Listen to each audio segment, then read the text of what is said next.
Hello students, I'm Imani Sharma, your educator. I warmly welcome you all to yet another YouTube video जिसमें हम CTET और state level TETs के कुछ questions को previous year questions को we are going to discuss which are related to your topic of English language and pedagogy. Right so it has been seen एक pattern है जिसमें syllabus somewhere और the other similar होता है सारे state level टेट्स का या हम सीटेट की बात करें. So it is really important for any student कि वो हर एक वीडियो को अच्छे से देखे, जितने हो सके प्रीवियस ईयर क्वेश्चंस को सॉल्व करे. Right and it is really very advisable by my and as well. ठीक है, मेरे एंड से भी ये चीज़ बहुत एडवाइजेबल है. आप लोग अपनी नोटबुक, पेन, पेपर एट्सेट्रा साथ में लेके बैठिए, कुछ नया लर्न कर रहे हैं उसको नोट डाउन करिए. पेडागोजी के क्वेश्चन स्पेसिफिकली अगर आप देख रहे हैं तो उनको समझना है, उनमें अपना दिमाग हम लोग ज़्यादा लगाएंगे रादर देन चीज़ों को रटने के. ठीक है, so without any further ado पहला क्वेश्चन देखते हैं. साथ साथ में ट्राई करिएगा कि आप आंसर्स दे सके. कुछ क्वेश्चंस आपके लिटरेचर लैंग्वेज के साथ रिलेटेड है, कुछ पेडागोजी के साथ होंगे. ठीक है, सो पहला क्वेश्चन है slithery slidery scaly old snake. The literary device used in the above line is. इस पर्टिकुलर लाइन में कौन सी लिटरेरी डिवाइस जो है फिगर ऑफ स्पीच यूज करी गई है? सिमिली है, मेटाफर है, एलिट्रेशन है या आयरनी है? What do you think is the right answer here? What do you think is the right answer बच्चे? You can pause your video. आपको लगे कि आपको और टाइम लेना है क्वेश्चन को पढ़ने के लिए, आप लोग वीडियो को पॉज करिए. बिल्कुल right. The right answer to this question is option C, slithery slidery scaly old snake. जब हम एलिट्रेशन की बात करते हैं तो सेम कॉन्सोनेंट साउंड जब रिपीट होता है, कॉन्सोनेंट क्या होते हैं? अगर हम वाउल्स की बात करें, हमारे वाउल्स होते हैं ए, ई, आई, ओ, यू. ठीक है, ये हमारे वाउल्स होते हैं. इन 5 साउंड्स को, वर्ड्स को छोड़ के इंग्लिश में हमारे 26 अल्फाबेट्स होते हैं. बाकी के जो 21 अल्फाबेट्स होते हैं वो सारे कॉन्सोनेंट्स होते हैं. तो एस यहाँ पे नहीं दिख रहा, it means it's a consonant. ठीक है, तो जब स की साउंड जो रिपीट हो रही है उसको एलिट्रेशन बोला जाता है. सिमिली होती है जब शब्दों में एज या लाइक यूज करके कंपैरिजन किया जाए, उसको सिमिली बोलते हैं. एलिट्रेशन हो गई हमारी. मेटाफर होता है एज एंड लाइक के बिना कंपैरिजन. आयरनी, कोई चीज जो एक दूसरे से थोड़ा सा उलट हो रही है. ठीक है, जो आयरॉनिकल सिचुएशन हो कि बोला कुछ जा रहा है और वही, जैसे हाल ही में मैंने एक किताब खरीदी थी. ठीक है, जिसपे लिखा हुआ था कि चीजों को खत्म कैसे, how to finish things, how to start and finish things, right? So I could not even start that book. मैं वो बुक खुद ही नहीं पढ़ पाई तो मैं उसको फिनिश कैसे कर पाऊंगी? तो बुक का टाइटल जो है मेरी situation, because I have been running quite busy, उसके साथ रिलेट कर गया, तो वो आयरनी हो जाती है सिचुएशन की. ठीक है, so option C is the right answer. Natural order of learning a language, classrooms में भी हमने ये कवर करा हुआ है. जब भी आप स्किल्स सीखते हो, हमेशा आपकी लैंग्वेज लर्निंग में, जब आप कोई नई लैंग्वेज, जैसे if you are learning English for the very first time या कोई भी लैंग्वेज होती है उसको अक्वायर कर रहे हो, लर्न कर रहे हो. अब अक्वायर क्या होता है? नेचुरली आना. लर्न, कॉन्शियसली एफर्ट्स डाल के सीखना. अंग्रेजी के लिए आप लोग कॉन्शियसली एफर्ट्स डाल के सीखते हो. जो आपकी मातृभाषा है वो आपके अंदर नेचुरली आती है. तो आपकी मातृभाषा आपकी एक्विजिशन के साथ आई है. ठीक है, चलिए, तो हम 4 स्किल्स होती हैं लैंग्वेज लर्निंग के लिए, लिसनिंग, राइटिंग, रीडिंग, स्पीकिंग. तो इनको आप एक नेचुरल ऑर्डर में अगर लगाएं तो कैसे होता है? What is the natural order? The right answer to this question is option C. Natural order of learning आपका हमेशा LSRW होता है. L stands for listening. तो आप जब भी पैदा होते हो, मम्मा पापा पास में होते हैं. व्हेन यू आर अ छोटा स्मॉल बच्चा, right, you are listening to your parents speaking in a mother tongue. आपकी मातृभाषा में आपके पेरेंट्स बात करते हैं तो आप सुनते हो. फिर जब आप बोलना शुरू करते हो तो आप बोलते हो मम्मा पापा, दादा दादी, बड़े मम्मा बड़े पापा. You start speaking in the language जो आपके आसपास बोली जाती है. तो आपने पहले सुना, सुन के आपने लैंग्वेज स्पीकिंग की स्किल्स डेवलप करे. फिर आपकी स्कूल में एडमिशन हुई, टीचर ने आपको ABCD दिखा के पढ़ाना सिखाया. A for apple, B for boy, C for cat, D for dog, ऐसे ऐसे करके. फिर वो पहुंची राइटिंग पे. तो नेचुरली आप इसी ऑर्डर में चीजें सीखते हो, पहले आप सुनते हो, फिर बोलना शुरू करते हो, फिर पढ़ना शुरू करते हो, फिर लिखना शुरू करते हो। ठीक है, this is the natural order of learning. Option C is the correct answer. I am as quick as a cheetah, ये कौन सी लिटरेरी डिवाइस यहाँ पे यूज करी गई है? अभी हमने डिस्कस करा, पहले क्वेश्चन में ही डिस्कस करा इस चीज को। The right answer is option D, simile use करी गई है। सिमिली क्यों यूज करी गई है? एज या लाइक के साथ जब कंपैरिजन, मैं एक चीते की तरह जो है तेज हूं, क्विक हूं, राइट? तो जब शब्द एज या लाइक, सिमिली में एज या लाइक वर्ड आपको दिख जाए और कोई किसी चीज के साथ एक कंपैरिजन ड्रॉ किया जाए, उसको सिमिली बोला जाता है। सटायर होती है, आप किसी चीज के ऊपर तंज कस रहे हैं, है ना, ये तंज कसना होता है। हाइपरबली होता है बढ़ा चढ़ा के दिखाना, ठीक है, ये एग्जैजरेशन। एलिट्रेशन हमने डिस्कस कर लिया, कॉन्सोनेंट साउंड रिपीट पे आ रहे हैं, चंदू के चाचा ने चंदू की चाची को, तो च साउंड एलिट्रेशन हो गया। ठीक है, option D is the correct answer.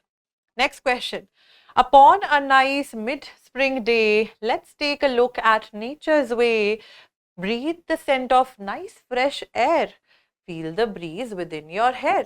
In particular lines की राइम स्कीम क्या है? राइम स्कीम होती है कि जो एंड वाले शब्द हैं वो किस तरीके से राइम कर रहे हैं आपस में, आपको ये बताना है। बड़े ही इजी क्वेश्चन, बड़े इजीली आपको ये मार्क्स दिलवा सकते हैं अगर आपके पेपर में लैंग्वेज वाला पोर्शन भी आता है जिसमें थोड़ा लिटरेचर के साथ रिलेटेड फिगर्स ऑफ स्पीच पूछे जाते हैं। अगर आप लास्ट के वर्ड्स देखें, डे, वे, आपकी हमेशा राइम स्कीम ए से शुरू होगी, तो पहला वर्ड तो ए ही रहेगा हमेशा। अब आपका डे, वे एक दूसरे के साथ मैच कर रहा है, आवाज सेम आ रही है, तो आप दूसरे को भी ए लिख दोगे। अब एयर और हेयर, बी क्योंकि अलग साउंड है पर इसके साथ राइम कर रही है, तो ए ए बी बी, कौन सा ऑप्शन है हमारा? Option A is the correct answer here, right? Option A is the correct answer here. Next question. All the little cornflakes were so excited. They were getting to come out and play. Cornflakes सबने देखे होंगे, Kellogg's के cornflakes etc. सबने देखे होंगे। तो बोला कि छोटे छोटे cornflakes, they were very excited. They were getting to come out and play. वो बाहर आने की कोशिश खेलने के लिए कर रहे थे। इसमें किस चीज को पर्सोनिफाई किया गया है? अब पर्सोनिफिकेशन भी एक लिटरेरी डिवाइस होती है। पर्सोनिफिकेशन क्या होती है? जब आप किसी नॉन लिविंग थिंग को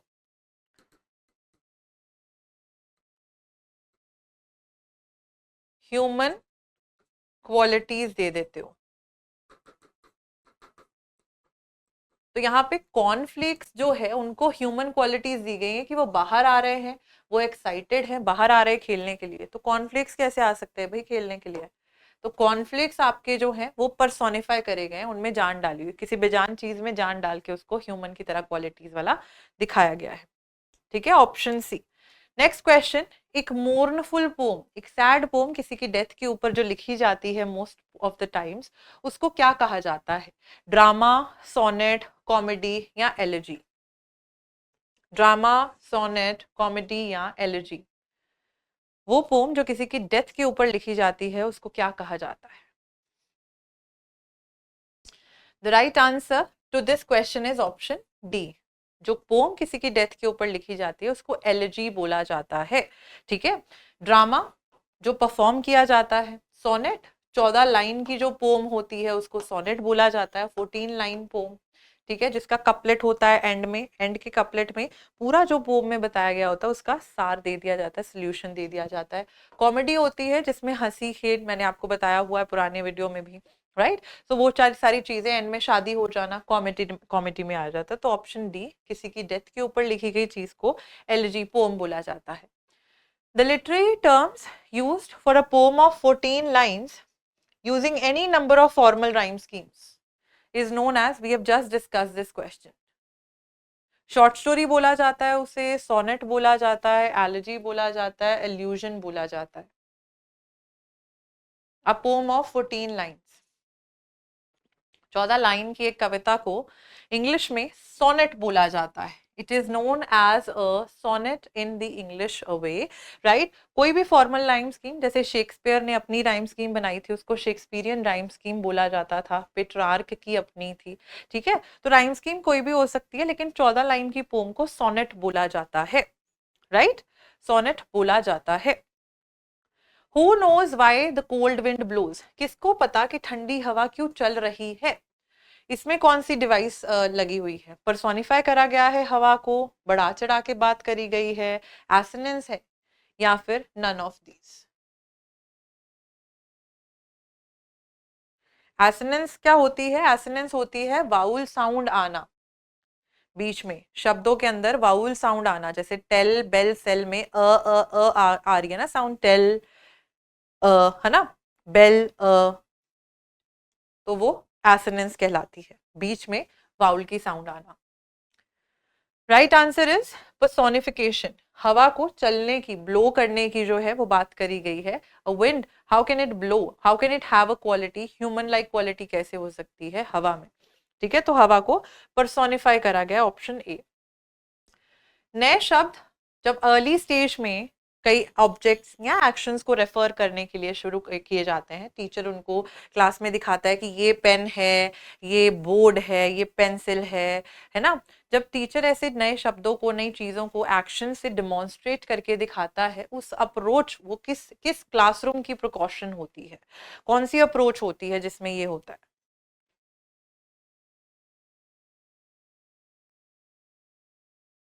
The right answer to this question is option A here, that is your structural approach.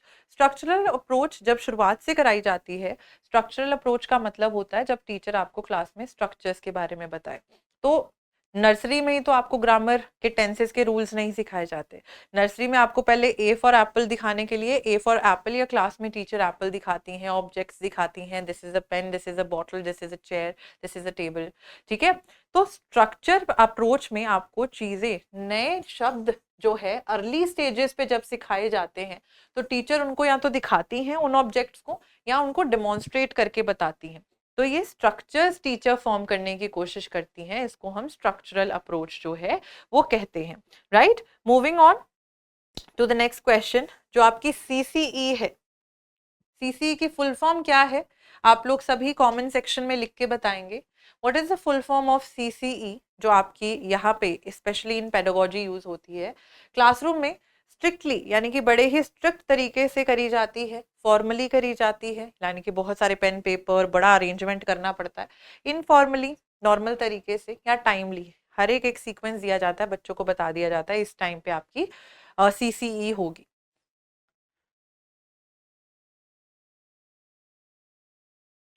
CCE stands for Continuous Comprehensive Evaluation। इस इवैल्यूएशन में ना सिर्फ आपके बिहेवियर को, बल्कि आपके बाकियों के साथ जैसे आप व्यवहार करते हो उसको तो देखा ही जाता है, आपको करिकुलर एक्टिविटीज में कितना पार्टिसिपेट कर रहे हो, इन सब चीज़ों का ध्यान टीचर रखती है।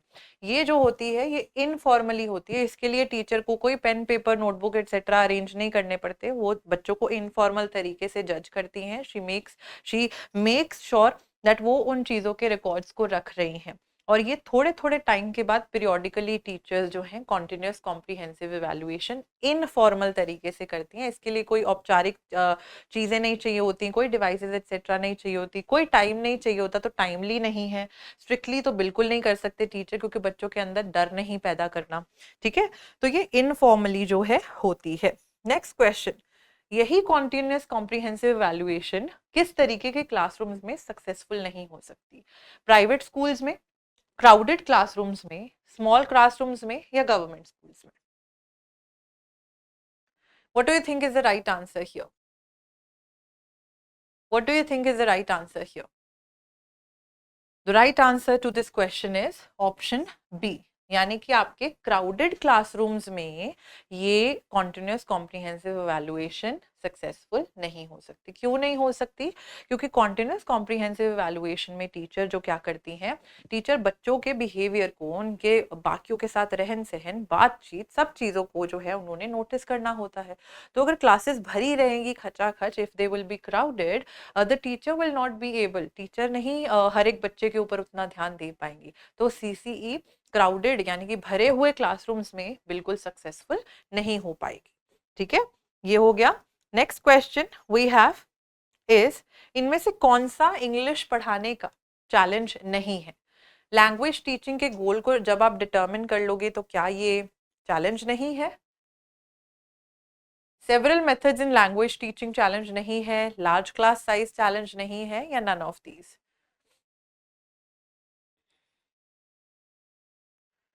Right answer to this question is option D, यानी कि इनमें से कोई भी चैलेंज नहीं है। गोल ऑफ लैंग्वेज टीचिंग अगर आपने डिसाइड कर लिया कि आपको बच्चों को पढ़ाना है, बच्चे बाहर जाके अब्रॉड में जाके पढ़ाई करना चाहते हैं, उसके लिए आप क्यों पढ़ा रहे हो? बच्चे यहाँ पे रह के करना चाहते हैं, तो या बच्चों को ग्रामर नहीं आती तो ग्रामर की क्लासेस लगवाई जा रही है, तो गोल 1 मिनट डिटर्मिन कर लोगे, वो चैलेंज नहीं होगा, वो आपके लिए ईजी हो जाएगा, तो चैलेंज नहीं है। Several methods in language teaching, अब कई बच्चे हैं जिनकी रीडिंग अच्छी नहीं है, तो हम उनको डॉक्टर वेस्ट के रीडिंग वाले मेथड के साथ चीजें रीड करना ज्यादा सिखाएंगे। कई बच्चों की बोलने की शक्ति, स्पीचेबिलिटी अच्छी नहीं है, तो हम उनको एक टीचिंग मेथड आता है, एक अप्रोच आती है, कम्युनिकेटिव अप्रोच, बच्चे को जितना होगा we will ask them to talk in English to their classmates etcetera, है ना? तो ऐसा तो बिल्कुल नहीं है, सेवरल मेथड्स यूज करोगे तो वो भी प्लस पॉइंट है, लार्ज क्लास साइज है वो भी प्लस पॉइंट है, तो none of them is a challenge in teaching English language. Last question है, the concept of evaluation was introduced by doctor West, doctor BS Bloom, Thomson या यॉट? Who introduce the concept of evaluation, मूल्यांकन का concept जो है किसके द्वारा जो है इंट्रोड्यूस किया गया था? ये बहुत इंपॉर्टेंट चीजें हैं जो आप लोग को लिखनी चाहिए।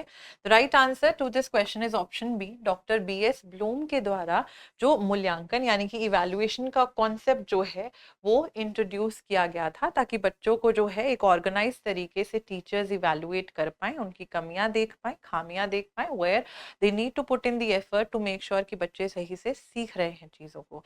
ठीक है, so this was the last question, yes, that we had to cover in today's lecture, today's YouTube video. I hope आप लोग को चीज़ें समझ में आई होंगी। कुछ भी डाउट हो तो please drop it down in the comment section below. Right, thank you so much, keep on studying, have a good day, bye bye.